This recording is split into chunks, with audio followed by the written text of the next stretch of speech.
My name's Sheila, and I've always dreamed of becoming a pediatrician. After years of hard work, I finally graduated from medical college and landed my first job at a local clinic. Life was good, but something was missing. I wanted more than just a career, I longed for a family of my own. One sunny afternoon, my best friend Jess called me up. "Sheila, I've got someone you need to meet," she said, her voice bubbling with excitement. "His name's Mike, and he's looking for something serious. I think you two would hit it off." I was skeptical at first. Blind dates weren't really my thing, but Jess was persistent. "Fine," I sighed. "Set it up." A week later, I found myself sitting across from Mike at a small coffee shop downtown. He was tall, with kind eyes and a warm smile that put me at ease almost immediately. "So, Sheila," he said, stirring his coffee.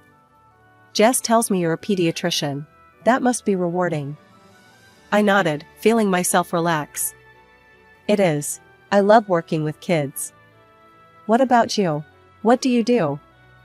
As Mike talked about his job as an engineer, I found myself drawn in by his passion and humor. We chatted for hours, losing track of time until the barista politely informed us they were closing. From that moment on, Mike and I were inseparable. We supported each other through long work days and celebrated each other's successes. 2 years flew by in a blur of happiness and shared dreams. We decided on a small, intimate wedding. Neither of us wanted anything flashy, we just wanted to celebrate our love with our closest friends and family. The day was perfect, filled with laughter and happy tears. As we exchanged vows, I looked into Mike's eyes and saw our future stretching out before us. A home filled with love, the pitter-patter of little feet, a lifetime of happiness together. After the wedding, I began to communicate more with Mike's mother, Linda. She was a petite woman with graying hair and sharp eyes that seemed to take in everything at once. As we chatted over dinner that night, Linda couldn't stop talking about how excited she was to be a grandmother someday. "All my friends are already spoiling their grandkids," she said with a laugh. "I can't wait for my turn." I exchanged a glance with Mike, feeling a mixture of excitement and nervousness. We hadn't really discussed children yet, but I knew I wanted them. Seeing the soft smile on Mike's face, I realized he did too. The first year of our marriage flew by in a whirlwind of love and laughter. Mike and I settled into a comfortable routine, balancing our careers with our home life. We talked about starting a family, agreeing that we were ready to take that next step. Linda's enthusiasm for grandchildren only grew stronger with each passing month. At first, her eagerness was endearing, but as time went on, it started to feel like pressure. "Sheila, dear," she'd say during our weekly family dinners, "have you thought about when you'll start trying for a baby? Mike's not getting any younger, you know." I'd force a smile, trying to hide my discomfort. "We're working on it, Linda. These things take time." But as the months passed without a positive pregnancy test, I started to worry. Was something wrong? Should we see a doctor? The stress began to take its toll, affecting both my mood and my relationship with Mike. One night, after another dinner filled with Linda's not-so-subtle hints, I broke down in tears. "Hey, what's wrong?" Mike asked, pulling me into his arms. What if I can't get pregnant?" I sobbed. "Your mom will be so disappointed, and you." Mike cut me off, cupping my face in his hands. "Listen to me, Sheila. I love you. If we have kids, great. If we don't, that's okay too. All that matters is that we're together." His words comforted me, but the worry lingered. I decided to see my doctor, just to make sure everything was okay. Dr. Anderson, a kind older woman with salt and pepper hair, ran a series of tests. When the results came back, she called me into her office. "Everything looks normal, Sheila," she said with a reassuring smile. "Sometimes these things just take time. Try to relax and let nature take its course." We decided to stop actively trying and just enjoy our life together. I focused on eating right and living healthily, hoping it would help our chances. As our third wedding anniversary approached, I started to feel different. My breasts were tender, and I felt nauseous in the mornings. Could it be?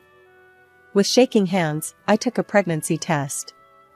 As I waited for the results, I paced our small bathroom, my heart pounding.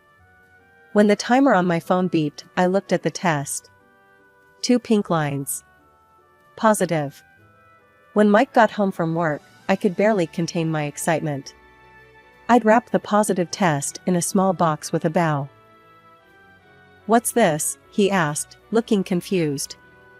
"Open it," I urged, grinning from ear to ear. As he lifted the lid and saw the test, his eyes widened. Are we?" I nodded, happy tears spilling down my cheeks. "We're having a baby." That night, as we lay in bed, Mike's hand resting protectively on my stomach, I felt a peace I hadn't known in months. Everything was falling into place. The next day, we called Linda to share the news. Her excited shriek nearly deafened me. "Oh, this is wonderful," she cried. "I'm going to be a grandmother." "When are you due? Do you think it's a boy or a girl?" "Oh, I have so much shopping to do." As Linda rattled on, I exchanged an amused glance with Mike. Our journey to parenthood was just beginning, and despite the challenges we'd faced, I couldn't wait to see what the future held. The weeks following our announcement were a whirlwind of excitement and preparation. Mike and I threw ourselves into getting ready for the baby, transforming our spare room into a nursery. We painted the walls a soft yellow, assembled a crib, and filled drawers with tiny clothes. Linda's enthusiasm knew no bounds. She showered us with gifts, onesies, blankets, toys, and called almost daily with advice and questions. I appreciated her excitement, but sometimes it felt overwhelming. One day, after she'd announced our news to what felt like the entire town, I had to have a word with her. "Linda," I said gently, "we're thrilled you're excited about the baby. But could you maybe tone it down a bit? We're trying not to tell everyone just yet." She looked hurt for a moment, but quickly recovered. "Of course, dear. I'm just so happy. But I understand." At 24 weeks, I had a routine checkup scheduled. That morning, I woke up feeling a bit off, but I brushed it off as normal pregnancy discomfort. I was examining a toddler with an ear infection when a sharp pain shot through my abdomen. I gasped, steadying myself against the examination table. "Dr. Sheila," my nurse, Jenny, asked, concern evident in her voice. "Are you okay?" I opened my mouth to respond, but another wave of pain hit me. This time, I felt something warm trickling down my legs. I looked down in horror, to see blood staining my scrubs. "Jenny," I whispered, my voice shaking, "I need help." The next few moments were a blur. Jenny called for assistance, and suddenly I was surrounded by my colleagues. As they prepped me for surgery, I grabbed her hand. "Save my baby," I pleaded, tears streaming down my face. "Please, save my baby." The last thing I remember before the anesthesia took hold was praying for a miracle. When I woke up, the first thing I noticed was the pain, a dull, throbbing ache in my abdomen. Then I realized something was missing. My bump. My baby. Mike was by my side, his eyes red and puffy from crying. When he saw I was awake, he took my hand, squeezing it gently. "Sheila," he said, his voice breaking. "I'm so sorry. They couldn't save the baby." Dr. Rodriguez came in then, her face grave. "Sheila, I'm so sorry for your loss. We did everything we could, but the placental abruption was too severe. We had to perform a partial hysterectomy to save your life. I'm afraid you won't be able to carry children in the future." Her words hit me like a physical blow. Not only had I lost my baby, but I'd lost any chance of ever carrying another child. I broke down, sobbing uncontrollably as Mike held me, his own tears falling silently. The days following my return home from the hospital were the darkest of my life. The nursery we had lovingly prepared now stood as a painful reminder of our loss. Returning to work was a challenge I wasn't sure I was ready for. How could I care for other people's children when I'd lost my own? But I knew I couldn't hide away forever. My first day back, I barely made it through the door before breaking down. The sympathetic looks from my colleagues, the sound of children in the waiting room, it was all too much. Dr. Thompson, the clinic director, called me into his office. "Sheila," he said gently, "I can't imagine what you're going through. But I want you to know we're here for you. If you need more time or if you'd like to consider a different role for a while, just say the word." His kindness broke through the wall I'd built around my emotions. Through tears, I admitted, "I don't think I can face treating children right now. It's too painful." Dr. Thompson nodded understandingly. "How about working as an administrator for a while? You know the clinic inside out, and it would give you time to heal without the daily reminders." Grateful for the lifeline he'd thrown me, I agreed. The change in roles gave me something to focus on, a way to feel useful without constantly confronting my loss. At home, Mike and I started seeing a grief counselor. Dr. Evans, a calm, compassionate woman, helped us navigate the turbulent waters of our emotions. "It's okay to not be okay," she'd remind us. "Grief isn't linear. There will be good days and bad days. The important thing is to face them together." Slowly, painfully, we began to heal. We talked about our lost child, sharing our dreams and sorrows. We cried together, held each other, and gradually found moments of peace amidst the storm of grief. But Linda remained a constant source of tension. She seemed unable or unwilling to understand the depth of our loss or the permanence of our situation. Things came to a head at my birthday dinner. Mike had arranged a small gathering, just close family and friends. It was the first time I'd felt up to socializing since the loss. But it was Linda who started the conversation first. "Sheila, dear," she said, "I've been doing some research. There are all sorts of new fertility treatments these days. I'm sure if we find the right doctor." I cut her off. "You know," I said cautiously, "Mike and I have been talking. We've been thinking that maybe, someday, we might consider adoption." The table fell silent. I looked around, hoping for support, but was met with mixed reactions. Mike squeezed my hand encouragingly, but Linda's face twisted in disgust. "Adoption," she spat out the word as if it tasted bad. "Oh no, that won't do at all. Can you imagine? Some stranger's child, probably with all sorts of problems. Who knows what kind of family they came from? No, you need your own child, not some cast-off." I felt as if I'd been slapped. Mike's face darkened with anger. "Mom," he said, his voice dangerously low, "I think it's time for you to leave." As Linda gathered her things, muttering about ungrateful children, I sat frozen, tears streaming down my face. Our healing, as fragile as it was, felt shattered all over again. In the days that followed, Linda tried to reach out, leaving voicemails and sending text messages. But neither Mike nor I was ready to face her. We needed time to process and heal. At work, I threw myself into my new administrative role. The distance from direct patient care was helping, but I still felt a pang every time I heard a child's laughter echoing down the hallway. Dr. Thompson was supportive, always checking in to make sure I was coping okay. One afternoon, as I was filing some paperwork, I overheard two nurses talking in hushed tones. "Did you hear about Dr. Sheila?" one whispered. "I heard she was drinking during her pregnancy. No wonder she lost the baby." I froze, my heart pounding in my chest. Where had they heard such a horrible lie? I hadn't touched a drop of alcohol since before we started trying for a baby. Shaking, I retreated to the bathroom, locking myself in a stall as tears streamed down my face. How could anyone think that? How could they be so cruel? When I got home that evening, I told Mike what I'd overheard. His face turned red with anger. "That's it," he growled, pulling out his phone. "I'm calling my mother. She's the only one who would spread such vicious lies." I listened as Mike confronted Linda, his voice rising with each passing moment. "How dare you," he shouted. "Do you have any idea what you've done?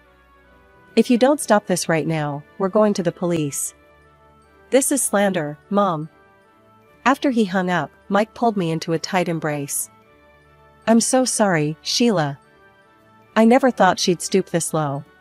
The next day, the rumors at work seemed to have mysteriously dried up. No one mentioned anything about drinking or my lost baby. It seemed Linda had gotten the message. But our relief was short-lived. A few days later, I opened our mailbox to find a postcard. On the front was a picture of a happy family with young children. When I turned it over, my blood ran cold. In bold letters, someone had written, "You will never be a mother." The postcards kept coming, each one more hurtful than the last. Then, one morning, we opened our front door to find a horrifying sight. A doll, smeared with what looked like blood, hung from our porch with a note attached, "This is what you did to your baby."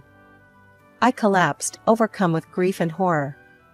Mike caught me, his own face a mask of shock and rage. As he helped me inside, a thought struck him. "The neighbors," he said suddenly. "The Johnsons across the street have security cameras. Maybe they caught something." While I sat trembling on the couch, Mike went to talk to our neighbors. He returned an hour later, a grim look on his face and a flash drive in his hand. "You're not going to believe this," he said, plugging the drive into our TV. The grainy footage showed our porch in the early hours of the morning. A figure approached, hung the doll, and quickly retreated. Even in the poor quality video, there was no mistaking who it was. Linda. We stared at the screen in disbelief. How could she do this? How could a mother be so cruel to her own son and daughter-in-law? We pulled up to Linda's tidy suburban home, its cheerful exterior a stark contrast to the ugliness we were about to confront. Mike took a deep breath, squeezing my hand before we got out of the car. "Ready?" he asked, his voice tight with tension. I nodded, not trusting myself to speak. We walked up to the front door, and Mike rang the bell. Moments later, Linda appeared, her face lighting up at the sight of us. "Mike. Sheila. What a lovely surprise," she exclaimed, reaching out to hug us. Mike stepped back, his face hard. "We need to talk, Mom. Now." Linda's smile faltered, but she ushered us inside. Once we were seated in her living room, Mike didn't waste any time. "We know what you've been doing," he said, his voice cold. "The postcards, the doll." Linda's face went pale, then flushed with indignation. "I don't know what you're talking about." "Save it, Mom," Mike cut her off. "We have proof." I pulled out the flash drive and handed it to Mike. He plugged it into Linda's TV and played the security footage. We watched in silence as the video showed Linda hanging the blood-smeared doll on our porch. When the video ended, Linda sat in stunned silence, her mouth opening and closing like a fish out of water. "Why?" I finally asked, my voice breaking. "How could you do this to us?" "To me?" Linda's face crumpled, tears filling her eyes. But instead of remorse, I saw only anger and bitterness. "You," she spat, pointing a finger at me. "You're the reason my son doesn't have children. You're damaged goods, and you're keeping him from having a family." Her words hit me like a physical blow. I recoiled, tears springing to my eyes. Mike stood up, his face contorted with rage. "That's enough," he shouted. "Sheila is my wife, and I love her. What happened wasn't her fault. If you can't accept that, if you can't treat her with respect, then you're no longer a part of our lives." As we turned to leave, Linda called out, her voice desperate. "Wait. I'm sorry. I didn't mean. I just wanted grandchildren so badly. Please, don't go." But we didn't look back. We walked out of Linda's house, closing the door on that chapter of our lives. Over the next few weeks, we focused on healing. We continued our sessions with Dr. Evans, working through our grief and the trauma of Linda's actions. Life was just starting to feel normal again when the unexpected happened. An invitation arrived in the mail. Linda was hosting a Thanksgiving dinner and wanted us to attend. She wrote that she wanted to make peace and promised a celebration we'd remember for a lifetime. I was immediately wary. After everything that had happened, it was hard to trust Linda's intentions. "I don't know about this, Mike," I said, handing him the invitation. "It feels off." Mike read it, his brow furrowed. "I know, but she's still my mom, Sheila. Maybe she's genuinely trying to make amends?" I could see the hope in his eyes, the love he still held for his mother, despite everything. It tugged at my heart. "Okay," I agreed reluctantly. "We'll go. But at the first sign of trouble, we leave. Deal?" When Thanksgiving arrived, we drove to Linda's house with a mix of hope and apprehension. The house was full of relatives and friends, all chatting and laughing. Linda greeted us warmly, as if the past few months had never happened. But then, halfway through the evening, the doorbell rang. Linda excused herself to answer it, and when she returned, she wasn't alone. With her was a woman I'd only seen in old photos, Mike's ex-fiancée, Jessica. My stomach dropped. Something was very wrong. Linda clinked her glass, calling for everyone's attention. "I have an announcement to make," she said, her voice sickly sweet. "As you all know, my dear son Mike has been married to Sheila for a few years now." She paused, her eyes finding mine in the crowd. "Unfortunately, Sheila is infertile and unable to give Mike the children he deserves." A collective gasp went through the room. I felt as if I'd been punched in the gut. Mike grabbed my hand, his face a mask of shock and anger. Linda continued, gesturing to Jessica. "That's why I've invited Jessica here tonight. She and Mike were once engaged, and I think it's time they rekindled that relationship. Jessica can give Mike the family he needs." The room fell silent. I could feel all eyes on me, a mixture of pity and curiosity in their gazes. Mike started to speak, but I beat him to it. Something in me snapped, and all the pain and anger I'd been holding back came pouring out. "How dare you," I said, my voice shaking but strong. "How dare you trivialize what we've been through?" I looked around at the stunned faces of the guests. "You want to know the truth?" "Yes, I lost a baby. We lost a baby. And it nearly destroyed us." I turned to Linda, my anger giving me strength. "And you made it so much worse. You sent us cruel postcards, left horrifying gifts on our doorstep. You spread vicious lies about me." Gasps and murmurs rippled through the crowd.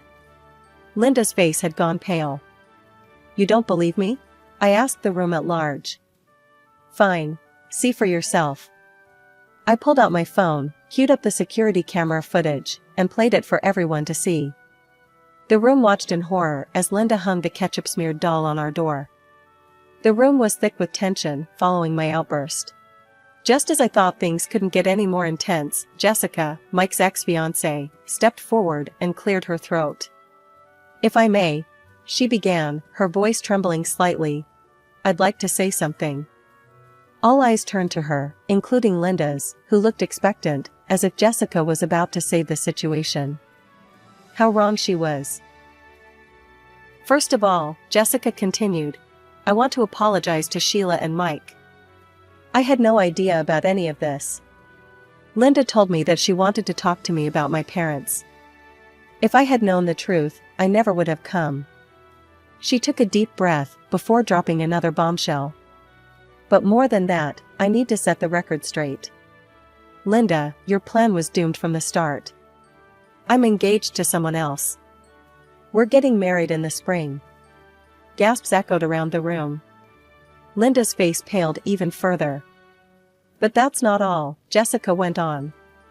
"The real reason Mike and I broke up years ago was because I never wanted children.